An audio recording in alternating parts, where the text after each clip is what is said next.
जहाँ हिउँ परेको रातमा जुन धरतीलाई भेट्न हिमकणहरूको साथमा मुस्कुराउँदै ओह्रालो झर र धरतीलाई सर्वाङ्ग हाँसेको पाएर झन बढी मुस्कुराएर आकाशमा फर्कने गर्छ। जहाँ आरु बखडाका हाँगा हाँगामा फुल्दछन् कुखुराका चल्लाहरू, जहाँ मृग मरीचिका पछि लाग्नेहरूको यादमा रुन्छन् धुपी र सल्लाहहरू, जहाँ 12 महिना मानिसका गालामा फुल्दछन् आरुका फूल, जहाँ मुटुको स्पन्दन झैं उफ्री उफ्री खेल्छन् मृग शावकका होल, जहाँ पोखराबाट छहराले खोलामा हाम फाल्दछ, जहाँ रातमा पनि हिमचुलीले आँगनमा घाम पाल्दछ,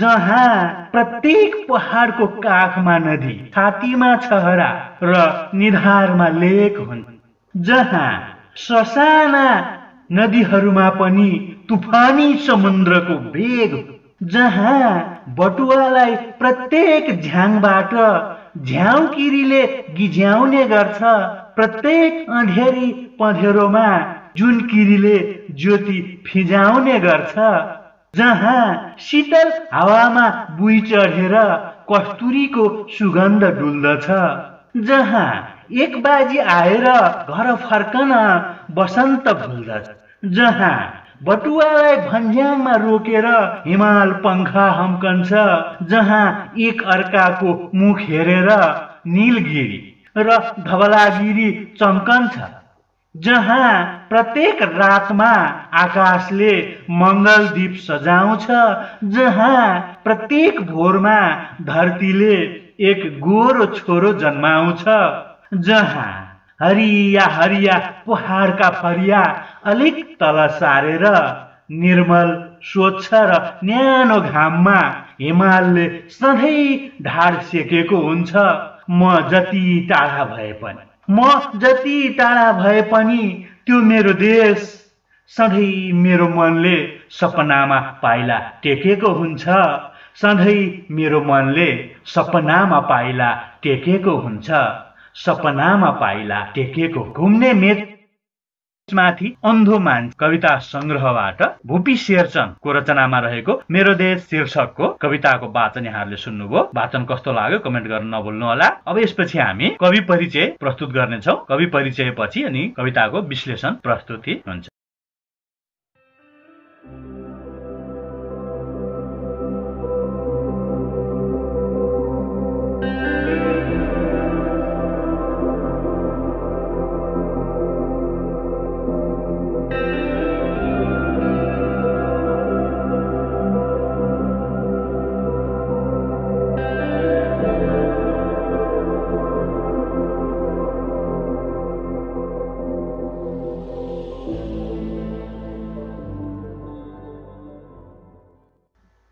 मेरो देश कविताको विश्लेषण लिएर उपस्थित भएका छौँ। यहाँ सम्पूर्ण विश्लेषण गरिन्छ। कवि भुपी शेरचनको मेरो देश कविताको विश्लेषण अब सुरु गरौँ है त। सबैभन्दा पहिला कवितामा प्रयोग भएका शब्द तिनका अर्थहरू बुझौँ। हिमकण, हिउँको कण वा ससानो टुक्रा, सर्वाङ्ग, सम्पूर्ण अङ्ग वा भाग, मृग मरीचिका, मृगको जस्तो भ्रान्ति वा मृग तृष्णा, स्पन्दन, धड्कन, मृग शावक, मृगको पाठो, तुफानी, तुफानको, आँधीको, मंगलदीप, मंगल वा शुभ जनाउने बत्ती, भोर, बिहान पखको उज्यालो, निर्मल, मल नभएको अर्थात् सफा, नीलगिरी, दुईटा अर्थ छ। पहिलो अर्थ एक पहाडको नाम, अर्को नीलो पहाड, धवलागिरी, एक हिउँचुली, सेतो वा उज्यालो पहाड, जुन, चन्द्रमा, वेग, गति, सुगन्ध, बास्ना, जुनकिरी, रातमा झिलिक झिलिक गर्दै उज्यालो फ्याँक्ने एक किरो, बसन्त, एक ऋतु, पालुवा पलाउने र फूल फुल्ने चैत वैशाख महिनाको सुन्दर समय। कवितामा प्रयोग भएका केही शब्द र तिनका अर्थहरू। त्यसै गरेर मेरो देश कविता पहिलो पटक 2017 सालमा सङ्गम पत्रिकामा प्रकाशित भएको थियो भने 2025 सालमा चाहिँ यो घुम्ने मेचमाथि अन्धो मान्छे कविता संग्रहमा चाहिँ संग्रहित थियो। गद्य लयका लामा छोटा गरेर 63 पंक्तिमा मेरो देश कविता संरचित रहेको छ भने यस कवितामा कवि घोपीले प्रकृतिको मानवीकरण गर्ने, प्रकृति देशको प्रकृति चित्रणका माध्यमबाट देश प्रेमको भावना अभिव्यक्त गरेका छन्। अर्थात् कवितामा हामीले दुईवटा कुरालाई मूल रूपमा हेर्नुपर्ने हुन्छ। एउटा चाहिँ प्रकृतिको मानवीकरण कसरी गरिएको छ भन्ने कुरा छ भने अर्को देशको प्रकृतिको चित्र हो। यो दुईटा कुराका माध्यमबाट चाहिँ उनले देश प्रेमको भावना अभिव्यक्त गरेका छन्। नेपाली संस्कृति पनि यहाँ झल्किएको छ, नेपाली सामाजिक चालचलनका कुराहरू पनि, जीवन पद्धतिका कुराहरू पनि कवितामा चाहिँ समेटिएको छ। अब चाहिँ हामी कवितामा प्रकृतिको मानवीकरण कसरी गरिएको छ र देशप्रेमको भावनालाई कसरी अभिव्यक्त गरिएको छ त भन्ने कुरालाई चाहिँ हामी हेर्छौँ। यसलाई रेखाचित्रका माध्यमबाट हामी सजिलै बुझ्छौँ। सबैभन्दा पहिला प्रकृतिको मानवीकरण र त्यसपछि चाहिँ देशप्रेमको भावनालाई हेर्छौँ। अब प्रकृतिको मानवीकरण हेरौँ। प्रकृतिको मानवीकरण कसरी गरिएको छ? अर्थात् प्रकृतिको मानवीकरण भनेको चाहिँ प्रकृतिका अङ्गहरूलाई चाहिँ, प्रकृतिका अवयवहरूलाई चाहिँ मान्छेका क्रियाकलापहरू जस्तै गरेर चाहिँ प्रस्तुत गर्नु। जुन ओह्रालो झर्नु, धुपी र सल्लाहरू रुनु, मानिसका गालामा हारुका फूल फुल्नु, काखमा नदी, छातीमा छहरा र निधारमा लेक हुनु, हिमालले पङ्खा हम्कनु, वसन्त ऋतु घर फर्कन बोल्नु, आकाशले मङ्गलदीप सजाउनु, पहाडले फरिया तल सार्नु, हिमालले ढाड सेक्नु, यी चाहिँ प्रकृतिका विभिन्न अवयवहरू, विभिन्न अङ्गहरू, विभिन्न तत्त्वहरूलाई चाहिँ मान्छेकै जस्ता क्रियाकलापहरूमा चाहिँ चर्चा गरिएको छ मेरो देश कवितामा कवि भुपी शेरचन हो। यसैलाई चाहिँ हामी प्रकृतिको मानवीकरण भन्छौँ। यसरी चाहिँ विभिन्न किसिमले चाहिँ प्रकृतिको मानवीकरण गरिएको छ कवितामा। प्रकृतिको मानवीकरणका दृष्टिले यो कविता चाहिँ अर्थात् मेरो देश कविता भुपी शेरचनको निकै उत्कृष्ट कविताका रूपमा लिने गरिन्छ। अब चाहिँ देशप्रेमको भावना कसरी, देशको प्रकृतिको चित्रण कसरी गरिएको छ त? देशको प्रकृतिको चित्रणलाई हेरौँ।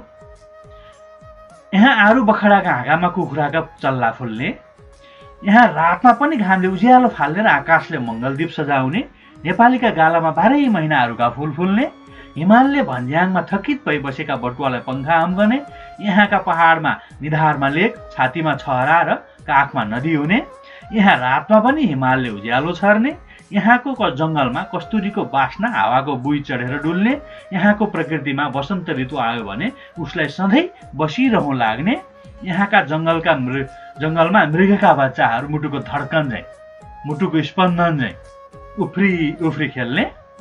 यहाँ यसरी चाहिँ हाम्रा देशको प्रकृतिको चित्रण चाहिँ कविले मनमोहक ढङ्गले, सुन्दर ढङ्गले कवितामा गरेका छन्।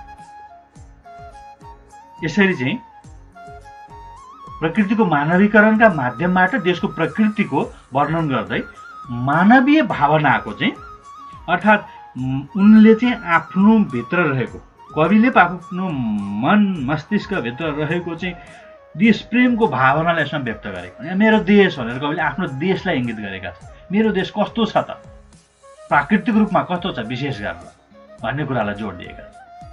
त्यति मात्र होइन, उनले कवितामा चाहिँ मृगको जस्तै भ्रान्ति लिएर, अर्थात् मृग तृष्णा लिएर, मृग मरिचिका भनेको मृगको जस्तै भ्रान्ति लिएर चाहिँ नेपालमा केही छैन भनेर चाहिँ विदेशिनीहरूका लागि पनि उल्लेख गरेका छन्। सबै कुरो छ हाम्रो देश, तर हामी चाहिँ मृग भौतारिएको जस्तो, मृग तृष्णा जस्तै गरेर चाहिँ विदेश गइरहेका छौँ भनेर चाहिँ विदेश नजान आग्रह गरिएको छ। यहाँको प्रकृति रोइरहेको छ उपभोगका लागि, तर हामी विदेश भौतारिरहेका छौँ भन्ने कुरालाई पनि कविले उठान गरेका छन्। यसकारण त्यहाँ चाहिँ विभिन्न कवितामा चाहिँ कविले विभिन्न बिम्ब र अलङ्कार प्रतीकको पनि प्रयोग गरेका छन्। जस्तो कि नेपाली प्रकृतिका बिम्बहरू प्रयोग गरिएको छ, नेपाली संस्कृतिको, नेपालीहरूको जीवन पद्धतिको, नेपालीका स्वभावहरूको चाहिँ बिम्ब प्रयोग गरेर चाहिँ देश प्रेमको भावना व्यक्त गरेका छन्। प्रकृतिलाई मानवीकरण गरेर विभिन्न बिम्ब, प्रतीक, अलङ्कारका माध्यमबाट चाहिँ देशप्रति अगाध श्रद्धा व्यक्त गरेका छन्।